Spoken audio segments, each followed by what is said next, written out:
What's going on? Jake here with Uncommon EDC, and today I'm checking out the Boker D2 Stub. So this is a 1-inch Wharncliffe blade, D2 steel as the name indicates. G10 handles. I have two different versions here. The orange smooth G10 and the green kind of textured G10.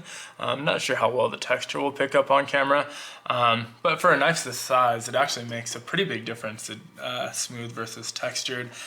This one can be a little bit slippery for kind of fine cuts where you're kind of choking up on the blade a little bit and pinching with your thumb here. It can slip off. For more like controlled cuts where you have kind of your hand in the finger choil on that jimping on both sides and kind of a two-finger grip, it's perfectly fine, but I do find that it can be a little bit slippery in this grip, so something to keep in mind, but not too big of a deal either way.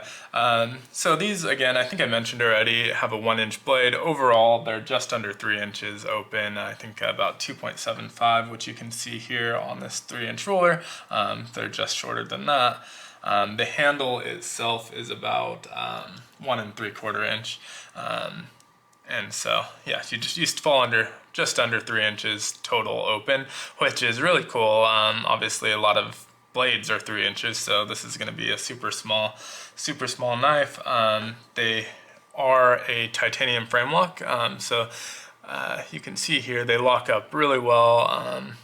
And one of the nice things is the titanium pocket clip, which is super stiff and really going to grip in your pocket pretty well.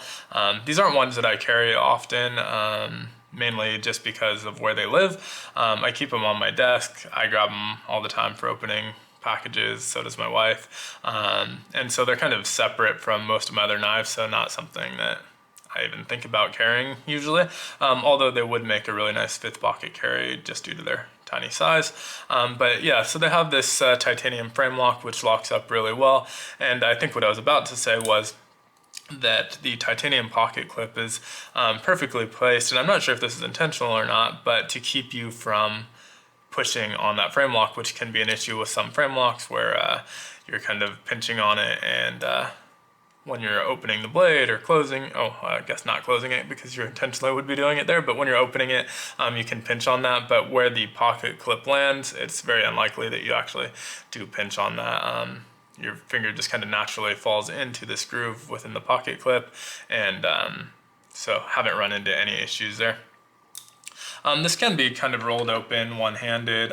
It's definitely easier on the textured version than on the smooth version, just because you can get a little bit better of a grip on there, but doable for either one. Just a little bit more slippery with the non-textured version. But I really like both these knives. Again, they're something that I reach for pretty often when I'm opening packages, just due to the fact that they live in kind of a small leather caddy on my desk, or valet tray, whatever you want to call it. One other thing that you may notice is that they are serialized. So the orange one is number 451 of 1,000, and the green is number 925, also of 1,000. I believe when these came out, they had them at SHOT Show, about 500 of them, and the others sold on CountyCom. So this knife is still available, although not in this configuration. So they have a Aus-8 blade with a Zytel handles for around 36 bucks, I want to say. It's not my favorite looking. I probably won't get it at any point just because I like these versions better. But these were still pretty reasonably priced when I got them. Definitely under $50. I want to say 45, but I may be mistaken. But decent price for kind of that titanium frame lock, which is typically a lot more expensive. But again, you're not getting a ton of knife here with a 1-inch blade. So definitely, I think at a reasonable price point. I do think they'll probably end up coming out with more variations of these over time. This knife has been around for a while. I think the first one that hit SHOT Show was in like 2018. So they have been around for a while. And it's not something that they push a ton or you see a ton of variation on, but I've definitely seen other versions, including a black G10 and a glow-in-the-dark jade scales. So wouldn't be surprised to see more of them, and I'll definitely scoop them up if it's something that, you know, looks interesting to me. They're obviously not great everyday carry knives because they're limited in what you can cut with such a small blade, but they're perfect package openers for me. I wanted to grab a couple knives from my collection that are kind of comparable in size, and I thought this would be pretty hard, but I actually have quite a few knives that I would say are in the same size bracket as these. So starting out, I'm going to go with the Spyderco Bug. So again, just kind of up against the Boker Stub. They're similar size, length, handle, and blade. The Bug is slightly longer for both, but obviously the Stub is so much wider and thicker. Just kind of comparing them. The Stub is, you know, one scale is about the thickness of the Bug. So definitely thicker, still not too thick, but for its size, it's a thicker knife. And I have another one of those in silver. I just happen to have two of this one, so I'll put them both up against the two Boker Stubs for comparison's sake. Next up is the Opinel number 2. So this is the smallest Opinel currently available. There used to be an Opinel number 1, which I'd love to get my hands on at some point, but it's been discontinued for several decades, so I doubt that's going to be something I ever get, but I would love to get my hands on it. So if I ever see one, I will probably bite the bullet and pay whatever price it is available for. But again, this is about the same length as the Spyderco, a little bit longer than the Boker Stub, but you're going to get a little bit less width in the handle, but it is just about as thick actually, handle-wise. The blade obviously is much thinner, but handle-wise they're pretty similar in thickness. One thing I like about the Boker Stub compared to some of these other comparable knives is that because it is a little bit wider and thicker, they were able to get that frame lock in there. All of these other smaller knives so far, and the next one I'm going to show as well, are all slip joint. There's no locking mechanism, including the Opinel, which typically has that collar lock. They just weren't able to fit it on there, and so these are all non-locking blades. So I do like that even in this small size, they were able to get a lock on there. Next up, and this is starting to get towards like the edge of the size class, is the Spyderco Honeybee. So this is slightly larger than the Bug. Still going to be under a 2-inch blade, but both the handle and blade are much longer than the Boker Stub, but still probably in a similar class just because, you know, this is the width of the stub is so much bigger. And these next ones I wanted to include anyway, but they're a little bit bigger, and I'd say, you know, I already said the Honeybee was kind of the top of the class, but these are definitely really pushing it. But this is the Pittsburgh utility blade. It's got kind of a little mini utility blade in there, lock back. You get a lot less cutting surface, but a much bigger handle, and because you have that lanyard, you get a little bit more control that you can kind of hold on to.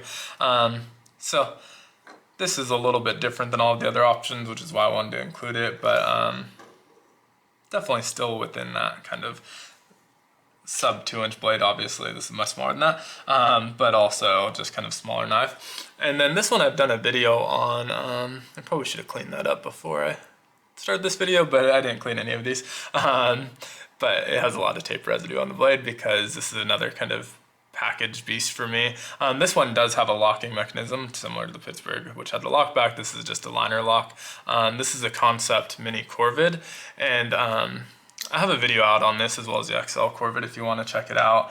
But this has a cleaver style blade instead of the Wharncliffe. But it's pretty comparable actually. You know, obviously the handle is a little bit longer, the blade is a little bit longer, but they feel very similar to me. This one obviously has the flipper tab and the fuller instead of the thumb studs, but otherwise kind of the same class of knife. And then lastly is another one I have a video on, and this is the ProTech Rent 5. This one has a 1.9 inch, so just under 2 inches, which is where I had my cut off. And you can see it's double the length of the Boker Stub, and almost double the length in handle size as well. And so this is obviously much bigger. Still what most people would consider a very small knife, but really kind of the Boker Stub is kind of dwarfed by this. So another super small knife, and definitely the very, very kind of pushing the limits of this class of knives. So that was the last knife I had kind of compare it to, just to give you a sense of the size if you have any of these. None of them are super, super common knives, so you may not have them, but I also have this ruler here, obviously, to give you a sense of scale. And so this is a 3-inch ruler, and it's just bigger than the knife. You can see again that 1-inch blade and the 1.75-inch handle length, and so to give you kind of a sense of scale there. And then I had one bonus item that I thought was just kind of fun, and that's a normal pair of house scissors. So let me get these out of their sheath. So again, comparing in size, obviously the Boker Stub's much longer than a normal pair of house scissors, but something to keep in mind. This one is going to be able to really be carried anywhere, and the Boker Stub might be a little bit unwieldy compared to it, but just to give you a sense, it's almost double the length of these normal pair of house scissors again. So just a kind of a fun comparison. Obviously, you may not have any scissors that size. I don't even know what you'd use these for. I've only ever really used them for cutting thread. But yeah, just some kind of fun knives. I really like these type of things. There's not a lot of videos out there for the Boker Stub. Most of them come from CountyCom, and they're videos from SHOT Show. I'm not sure if I mentioned the jimping up top, but it has a really nice jimping. I feel like it's perfectly placed, and it kind of extends out onto the frame and scales. But it does have really nice jimping, and then obviously on the frame lock as well. But yeah, as I was saying, I really enjoy these kind of smaller knives.